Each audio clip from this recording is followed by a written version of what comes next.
Good evening students. कल हमने economics के लेक्चर में जीडीपी, जीएनपी, एनडीपी, एनएनपी के बारे में पढ़ा था और इनके बीच में क्या रिलेशन है उसको हमने समझा था, है ना। हमने जीडीपी को पढ़ा था और जीडीपी के टर्म में बाकी चीजों को हमने देखा था। जीएनपी को जीडीपी के टर्म में कैसे लिख सकते हैं, एनडीपी को जीडीपी के टर्म में कैसे लिख सकते हैं, एनएनपी को जीडीपी के टर्म में कैसे लिखा जा सकता है। तो हमने देखा था कि जीडीपी जीएनपी को अगर जीडीपी के टर्म में लिखना है तो क्या करना है, किस टर्म का डिफरेंस है, यहां पे ये है नेशनल और ये जो टर्म है डी, इसका मतलब होता है डोमेस्टिक। तो डोमेस्टिक में से इंपोर्ट को घटा देंगे और एक्सपोर्ट को जोड़ देंगे, है ना।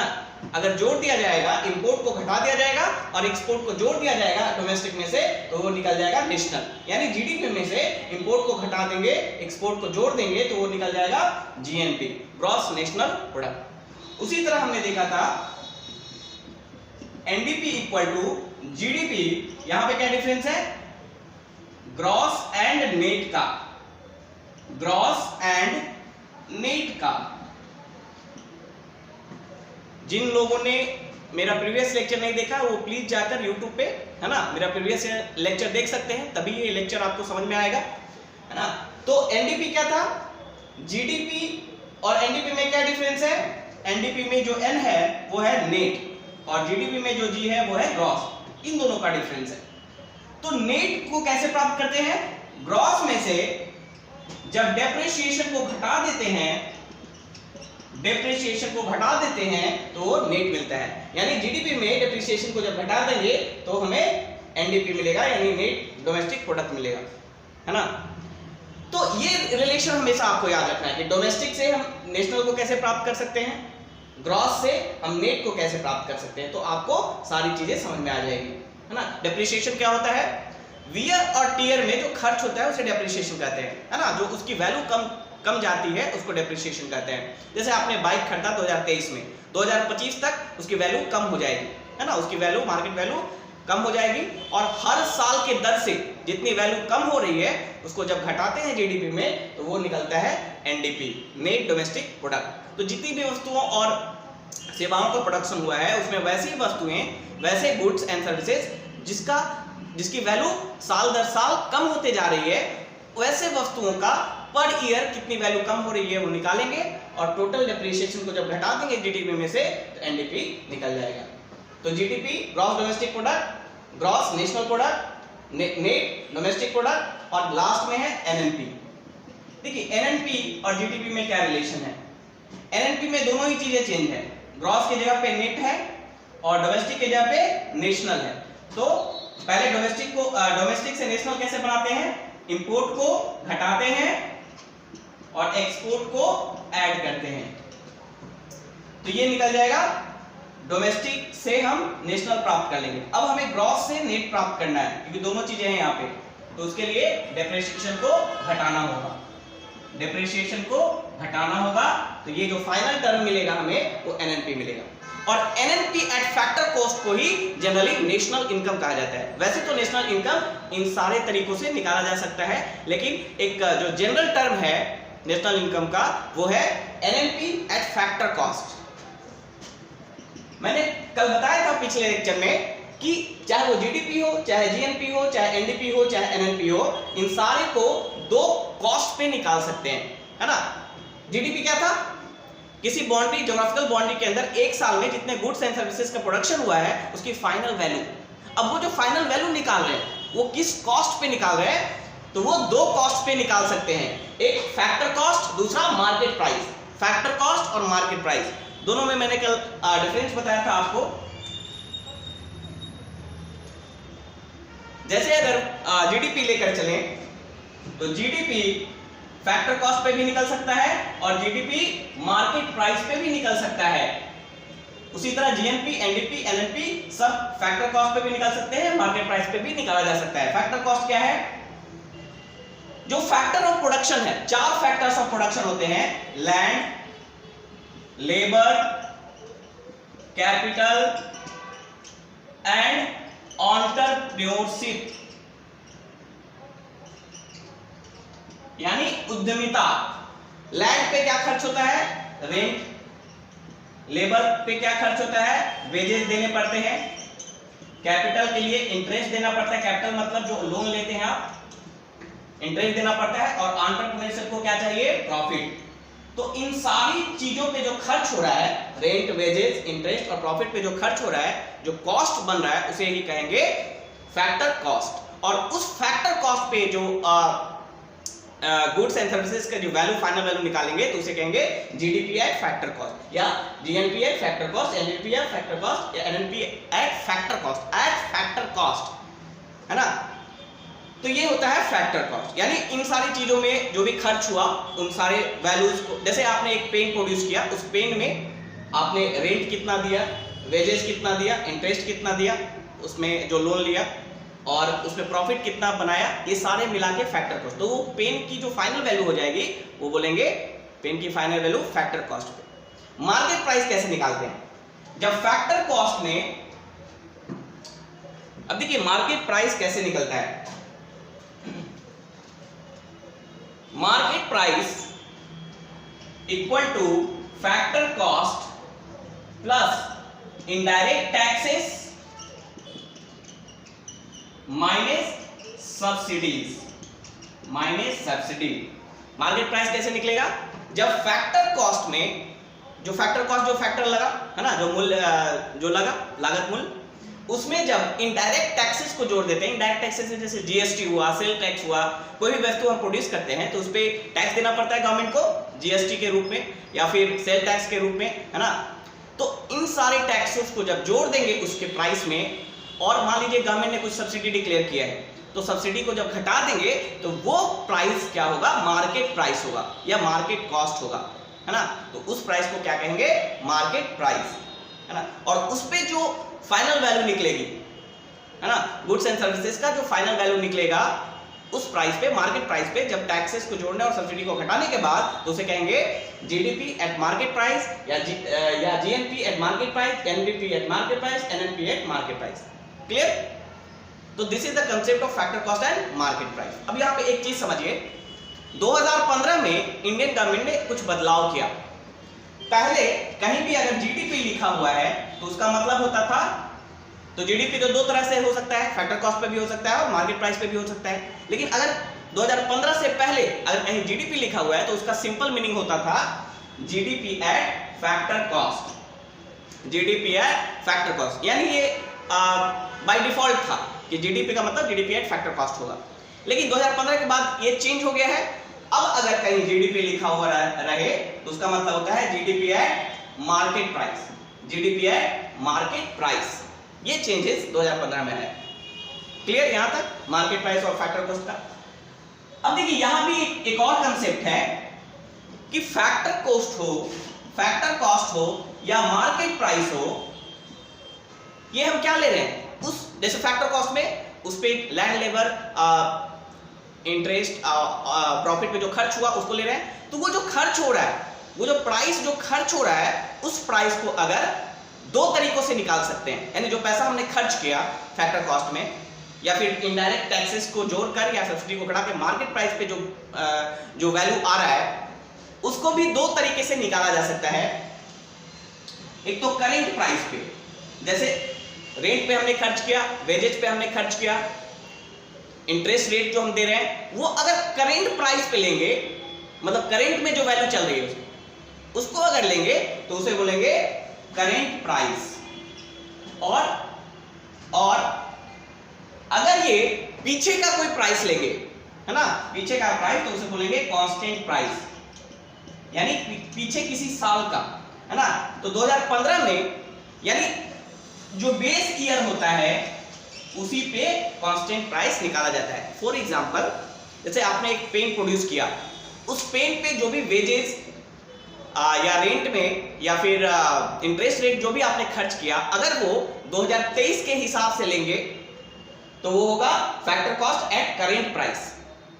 लेकिन अगर उस प्राइस को 2011-12 के हिसाब से लेंगे, या 11-12 में जो रेंट जो लगता या वेजेज पे जो खर्च होता या इंटरेस्ट जो उस समय होगा उस पे जो खर्च होता 2011-12 के हिसाब से, तो उसे बोलेंगे factor cost at constant price, है ना। और वो बेस ईयर पे लिया जाता है। तो 2015 में गवर्नमेंट ने उस बेस ईयर को फिक्स किया है 2011-12।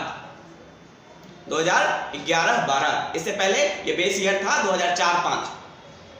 ऐसा क्यों किया जाता है? इसी तरह मार्केट प्राइस भी करेंट प्राइसेस पे निकल सकता है और कांस्टेंट प्राइस पे भी निकल सकता है। कांस्टेंट प्राइस मतलब बेस ईयर वाले प्राइस पे। बेस ईयर 11-12 भी लिया गया है, इससे पहले 2004-5 था।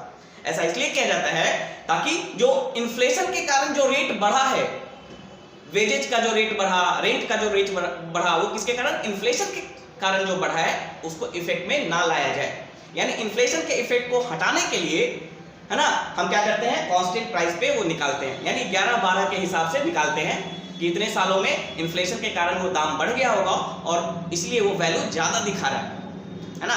तो हमें अगर एक्चुअल पिक्चर चाहिए इकोनॉमी का, जीडीपी का, तो हम किस पे निकालेंगे? कांस्टेंट प्राइस पे निकालेंगे, है ना। तो फैक्टर कॉस्ट भी करेंट प्राइस या कांस्टेंट प्राइस। करेंट प्राइस मतलब इस साल का, अभी 2023 का, अगर फाइनेंशियल ईयर 23-24 का निकालना है तो 23-24 में जो प्राइस है उसको हम लेंगे।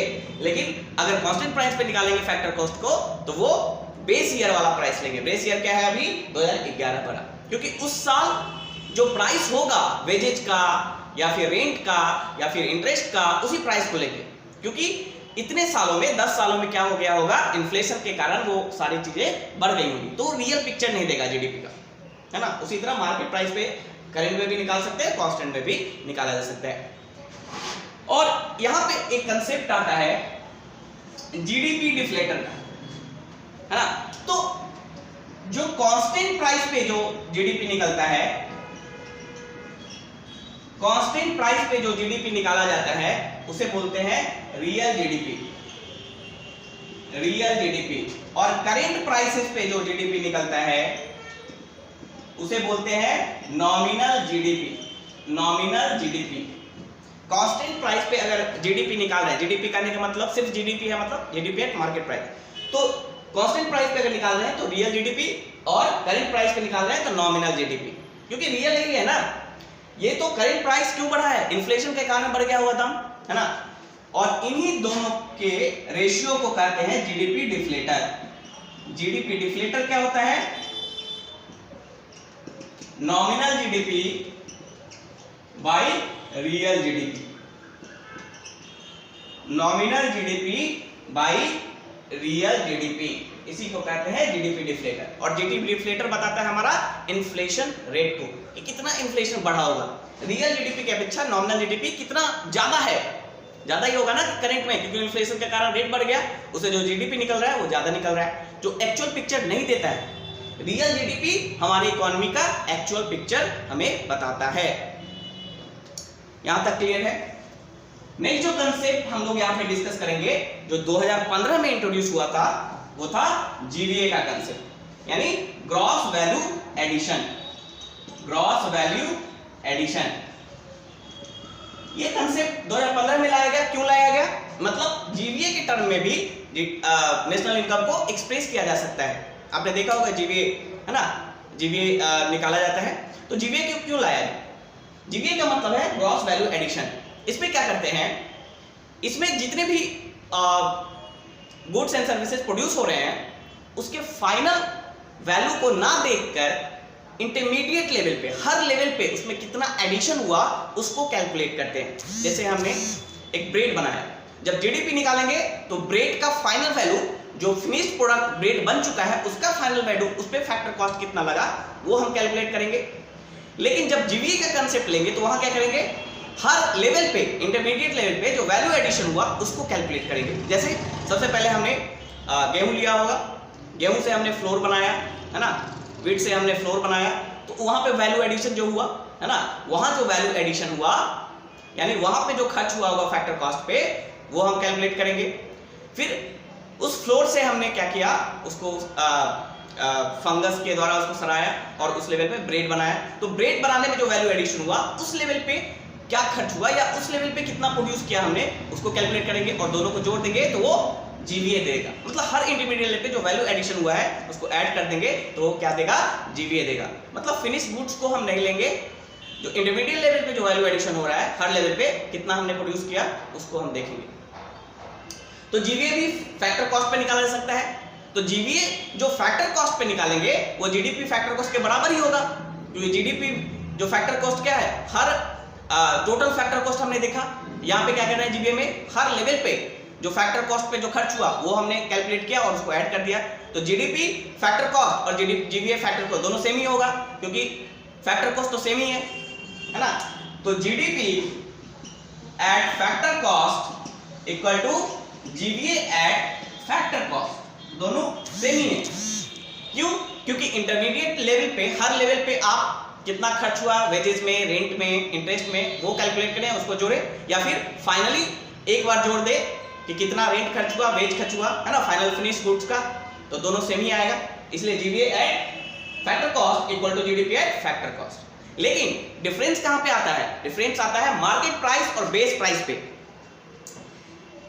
मार्केट प्राइस और बेस प्राइस में डिफरेंस आता है। जीवीए को बेस प्राइस पे निकाला जाता है, बेस प्राइस पे निकाला जाता है, और जीडीपी को मार्केट प्राइस पे निकाला जाता है, और इन दोनों में अंतर आता है। यहां पे अंतर आता है दोनों में।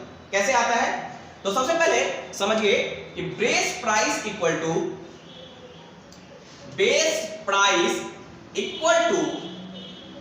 Market price minus product tax plus product subsidies. Base price equal to market price minus product tax plus product subsidy, ये फार्मूला आपको याद रखना है। तो यहां से हमें वो रिलेशन मिल जाएगा, है ना, वहां से हमें ये रिलेशन मिल जाएगा। यहां पे देखें, जो हम जीडीपी निकाल रहे थे मार्केट प्राइस पे, वो क्या था? GDP at factor cost plus indirect taxes minus subsidies, यही था, है ना। GDP at market price equal to GDP at factor cost plus indirect taxes minus subsidy. तो यहां जो इनडायरेक्ट टैक्सेस है वो दो तरह के हैं, एक प्रोडक्ट पे जो टैक्स लग रहा है और दूसरा प्रोडक्शन में जो टैक्स लग रहा है ना। टैक्सेस, इनडायरेक्ट टैक्सेस दो तरह के हो गए, प्रोडक्ट पे जो टैक्स लग रहा है और प्रोडक्शन पे, यानी प्रोडक्ट जो फाइनल प्रोडक्ट बन गया उस पे जो टैक्स लगा रहे हैं, और साथ ही साथ प्रोडक्शन के प्रोसेस में जितनी भी प्रोसेस हमने किया, जितनी भी चीजें हमने की, उन सब पे जो टैक्स लगा, कोई सामान हमने खरीदा या वेज हमने दिया या कुछ भी किया प्रोडक्शन के लेवल पे, तो जो टैक्स लगा उसको बोलेंगे प्रोडक्शन टैक्स, और फिनिश गुड पे जो टैक्स लगा उसे प्रोडक्ट टैक्स। तो यहाँ जो इनडायरेक्ट टैक्स हम दिखा रहे हैं वो दो तरह का हुआ, प्रोडक्ट टैक्स जो प्रोडक्ट फिनिश गुड जो बन गया उस पे जो टैक्स लगा रहे हैं, उसके सेल टैक्स में या कस्टम ड्यूटी जो भी, या जीएसटी जो लग रहा है, साथ ही साथ प्रोडक्शन के लेवल पे, है ना, प्रोडक्शन के टाइम में जो टैक्सेस हमने दिया, सर्विस टैक्स या जो भी टैक्सेस हमने पे किया, वो प्रोडक्शन टैक्स। तो दो तरह के टैक्स हो गया। सब्सिडी भी वैसे ही है, प्रोडक्शन लेवल पे जो सब्सिडी मिला और साथ ही साथ प्रोडक्ट पे जो सब्सिडी दिया गया गवर्नमेंट के द्वारा, प्रोडक्ट पे जो सब्सिडी दिया गया, प्रोडक्शन पे सब्सिडी दिया गया। तो जीडीपी एंड मार्केट प्राइस में ये दोनों चीजें आते हैं। अब मार्केट प्राइस तो हमें पता है, मार्केट प्राइस में जब प्रोडक्ट टैक्स को घटा देंगे और प्रोडक्ट सब्सिडी को जोड़ देंगे तो वो बन जाएगा हमारा बेस प्राइस, है ना। तो अभी हमने क्या देखा कि GVA at factor cost equal to GDP at factor cost. अब GVA at factor cost equal to GDP at factor cost, ठीक है। अब यहां पे लिखेंगे GVA at base price equal to GDP at market price minus product taxes plus product subsidies. क्योंकि ये market GDP at market price जो है इसमें दोनों चीजें हैं, प्रोडक्ट टैक्स भी है और प्रोडक्शन टैक्स भी है ना।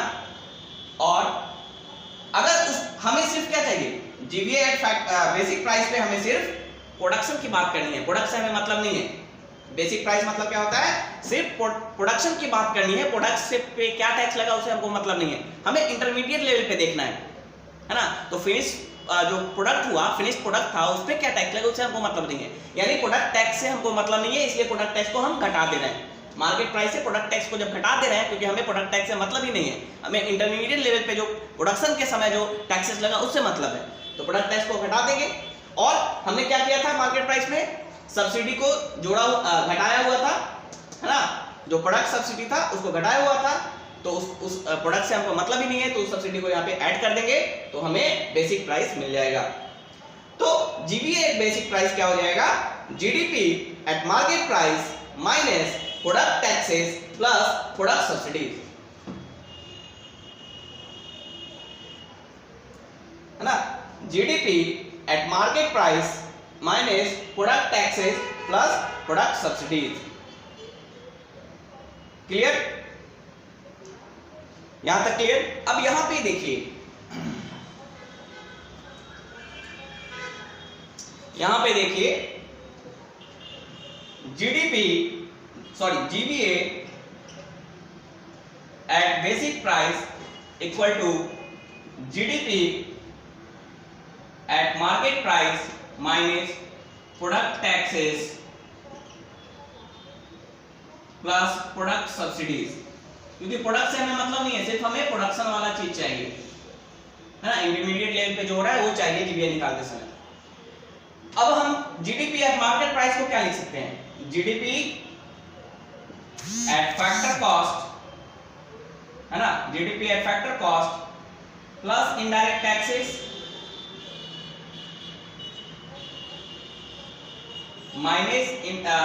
प्लस इनडायरेक्ट टैक्सेस और माइनस सब्सिडीज, ये होता है ना।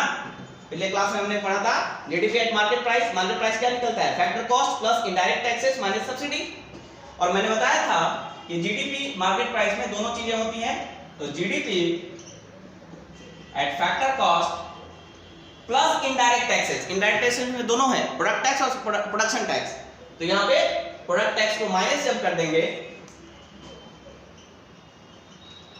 Product tax plus product subsidies,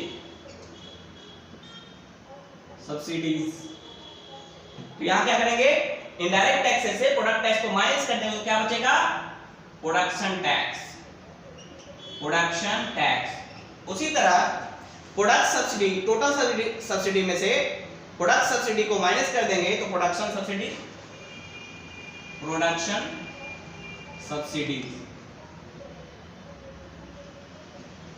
subsidies, तो ये फार्मूला निकल कर आ गया सामने, क्या फार्मूला निकल के आ गया, GVA at basic price equal to, देखिए GDP at factor cost, GVA at factor cost एक ही होता है, जीवीए एट फैक्टर कॉस्ट एक ही होता है दोनों, उसके जगह पे हम जीवीए एट फैक्टर कॉस्ट लिख सकते हैं, ठीक है, प्लस प्रोडक्शन टैक्स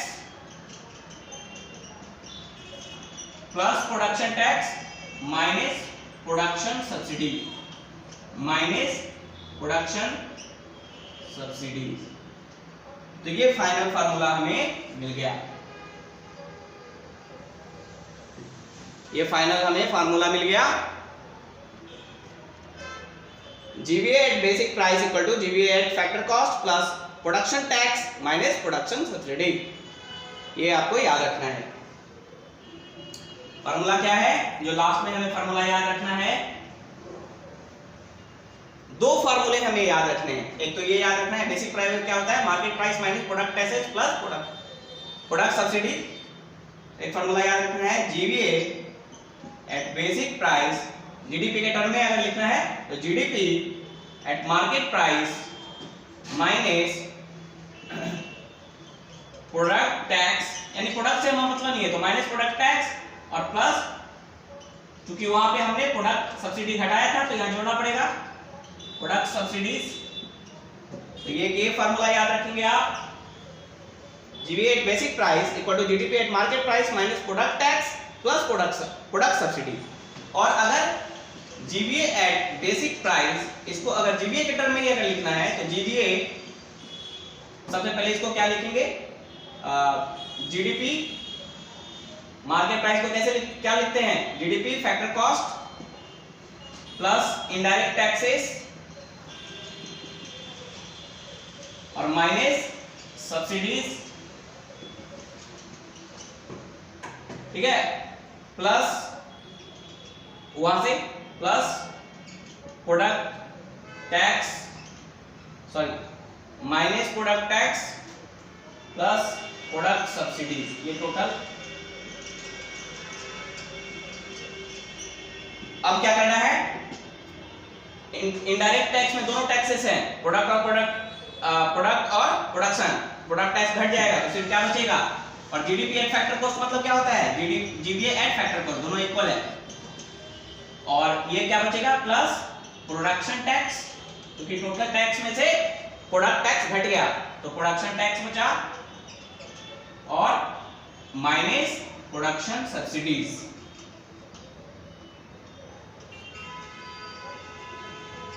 तो ये फार्मूला आपको याद रखना है कि GVA at basic price equal to GVA at factor cost plus production tax minus production subsidy, और जीवीए एट बेसिक प्राइस अगर मार्केट प्राइस के जीडीपी के टर्म में निकाल रहे हैं, GDP market price minus product tax plus product subsidies. Clear?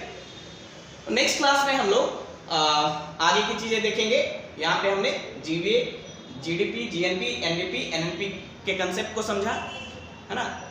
तो आगे नेक्स्ट क्लास में हम लोग आगे जो कंसेप्ट है हमारा, है ना, फाइनेंशियल फिस्कल पॉलिसी, गवर्नमेंट की जो फिस्कल पॉलिसी होती है उसको हम पढ़ेंगे, है ना। फिस्कल पॉलिसी जिसमें बजट का कंसेप्ट आता है, फिस्कल पॉलिसी हम नेक्स्ट क्लास में डिस्कस करेंगे। Thank you.